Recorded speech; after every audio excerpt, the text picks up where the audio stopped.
So it is my extreme pleasure to introduce the legislative director at Americans United for Separation of Church and State, Maggie Garrett. She does a lot of amazing stuff. She started off doing litigation at Americans United, but has moved over to the advocacy side, which means she is lobbying people. And when Americans United wants to sit down and have conversations with your legislators at the federal level or the state level, or wants to have conversations with the Obama administration, Maggie's who they send. It's the same person who's coming here to talk to us tonight. Maggie is also involved with the coalition that works to, which has a name, which I've forgotten, the National Coalition for Public Education, which works to protect public schools and keep vouchers out of our public school systems, or competing with our public school systems, and is also the head of CARD, which is the Coalition Against Religious Discrimination, which I've heard of many, many times, and I kind of did a double take when I was reading this bio and was like, oh my gosh, wow, that's so exciting that we have Maggie here tonight. So please join me in welcoming Maggie Garrett to the stage.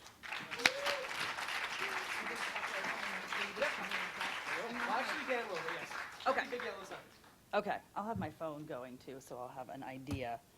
Oh, it's glary up here. It's hard to read my notes. All right, I'll just start talking. So hello, thank you for everyone who has stayed so late. I know that it is 9:45 at night, and it's not past my bedtime, but it's getting close. So thank you for staying. And I just want to talk to you a little bit about protecting your neighbor and some of the projects that Americans United does and why we think that you should care about these things. So I want you to start by imagining a few things. So first of all, imagine that you want to get married to the person you love, and you go to the courthouse and you go to get your marriage license, and they say, oh, I'm sorry, I'm not going to give you a marriage license because you're a Unitarian and you're marrying someone who's Jewish. And though I'm the county clerk, I don't believe in interfaith marriages, so you're just going to have to go someplace else. You'll find someplace else. You'll be fine. Imagine that you are a teenager and you are having issues, and you call a mental health hotline, a suicide hotline, asking for help, and the person on the other end, after you're talking, says, oh, wait a minute, I just realized you're gay, and I don't really believe in that, and so I'm not going to help you. Sorry, I'm going to hang up on you right now. Imagine that you're a woman and you go to the taxpayer-funded domestic violence shelter in your area, the only one in the county. You show up, you tell them your story, you ask for help, and they say, oh, we help women here, but your abuser is someone you live with and you're not married, and that really violates my religious beliefs, and so I just can't help you with what's happening.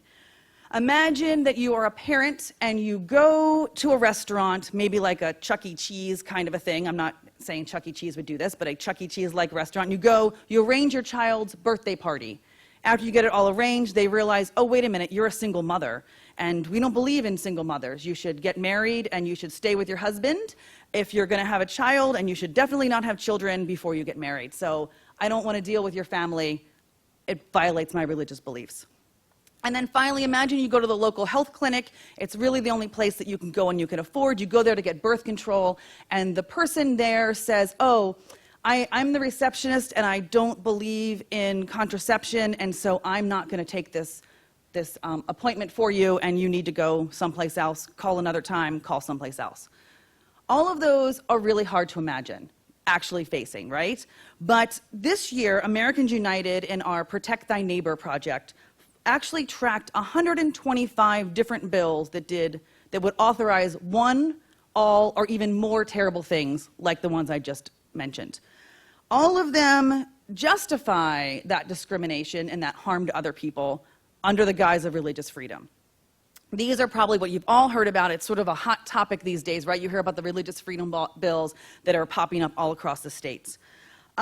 So it's really an unfortunate name that it's a religious freedom bill, because we strongly believe in religious freedom. I'm sure all of you here strongly believe in religious freedom.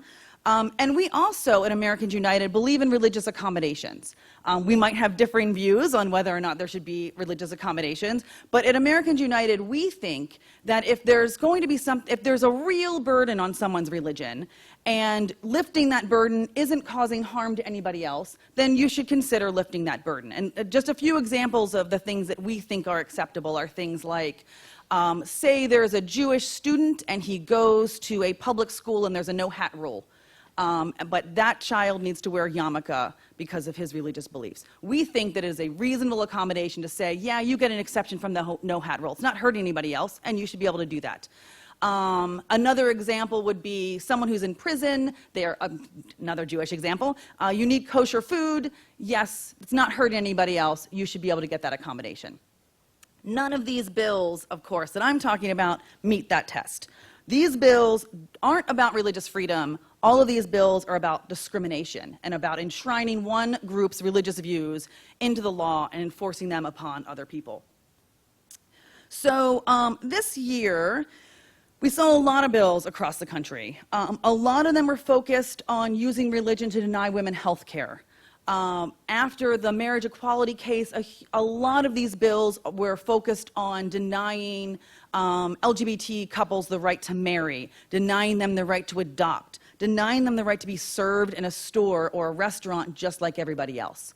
And along with them, though those were the targets, the effects actually would go much, much further than that. I mean, not that it's not bad enough that they are targeting women's health care and LGBT people, but sort of wrapped in this, a lot of people don't realize, is single moms and unmarried couples, and anyone that would normally sort of face non-acceptance by some of the majority faiths in this country. So my plan here is to sort of talk about really quickly, go through a couple of the bills that we've seen, talk about the hot topic this year, which is FADA, which I'll tell you what that means, and then hopefully, since I'm from New Jersey and I talk really fast, I'll get done quickly enough that you can ask some questions in the end. So this year in the state, so the state legislative sessions usually start in January, and most of them are done already, but there's still a few in session. And we saw this year in Tennessee actually passed, and it's in effect, a law that says if you're a counselor or a therapist, you can deny service to patients because your religious and moral views disagree with the goals, outcomes, and behaviors that they are engaged in. That's law in Tennessee right now. So you could call up and they could say, I'm sorry, you're gay, I don't serve you, move along. Totally legal in Tennessee, even though that violates actually the ethical code of counselors and therapists. In Kentucky, they passed and the governor signed a bill that requires schools in Kentucky to lift non-discrimination laws on their student clubs, but only as it pertains to religious clubs. So what that means really is if in Kentucky you can go to a public school and they can have a rule that says all clubs have to allow everybody. You can't discriminate if you're gay or straight or based on religion or race or gender. But if you're a religious club, you are allowed under Kentucky law to discriminate on the basis of religion. So again, that is law right now in Kentucky. But the hot trend these days are bills called FADA. They are the First Amendment Defense Act. They are very annoying, again, in name because they actually violate the Constitution and because they really do nothing except harm religious freedom. So these bills, again, they were hot this year. One passed in Georgia. It got vetoed by the Republican governor because he says they discriminate. One was passed in Virginia. It was vetoed by their Democratic governor because he said it discriminated.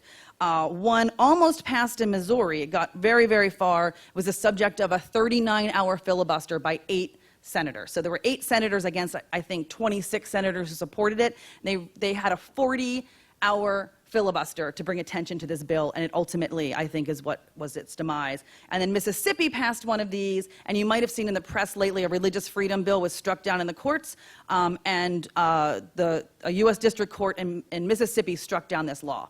And then, I'll tell you what it is. I'm trying to key it up by telling you why it's so important. And on Tuesday, Congress is actually going to hold a hearing on this bill. which means that you guys have something to do this weekend, which is to all write, call, email your congressperson and tell them that you don't like this bill. So anyway, it's sort of a hot topic. A lot of things happened, and it's actually happening next week in Congress. So the First Amendment Defense Act, what does it do? It says that almost anybody or any entity can ignore any law if it conflicts with their understanding that marriage should be between a man and a woman and that sex should only happen within that marriage. So essentially, it's like a get-out-of-jail-free card. They can just ignore any law that conflicts with their view of marriage. Obviously, this is targeted at the LGBT community, but it has more far-reaching effects. So who can use this? Who can get this get-out-of-jail-free card? Individuals, businesses, so think like big businesses like Hobby Lobby, could be a big, it could be a publicly traded corporation, something like that. Government employees, think Kim Davis. Think about someone like someone who works for the IRS who gets your tax returns and says, I'm not going to file your joint tax return because I don't believe in same-sex couples. Taxpayer-funded entity. So this would be the taxpayer homeless shelter. This would be the taxpayer-funded domestic violence shelter, soup kitchens, all of those things that your government money pays for, and then think healthcare providers. Anyone who is performing healthcare that can deny you services, whether it is because, again, you're in a same-sex couple, you want birth control, you need HIV medications, you need infertility services, anything like that. Who can they use this against? So the law says that they can ignore laws that conflict with their idea that marriage is between one man and one woman and that sex should be only within that marriage. So it's not just LGBT couples. It is single mothers. It's couples living together. It's someone who has been married before and is now remarried. It could be single mothers. It could be anyone who has had sex outside of marriage.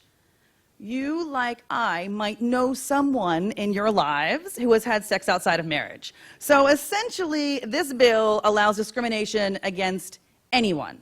And it also allows discrimination against the children and families of those couples. So what does this mean? This means some of the examples I gave before, that if you're going to a homeless shelter that is paid for by taxpayer money, they can turn you away because they don't like your family. If you are going to the IRS with your tax forms, they can refuse to file those for you. If you go to Hobby Lobby because you are getting flowers and things to decorate for your wedding, they can just tell you to walk out the door. They won't serve you at all.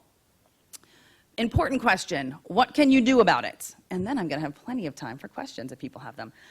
So what can you do about it? There's a lot you can do about it. It's actually like really exciting to be able to talk to people and be able to say that there's actually a hearing happening on Tuesday, and today is Friday, and you can send an email and tell people that you don't like it.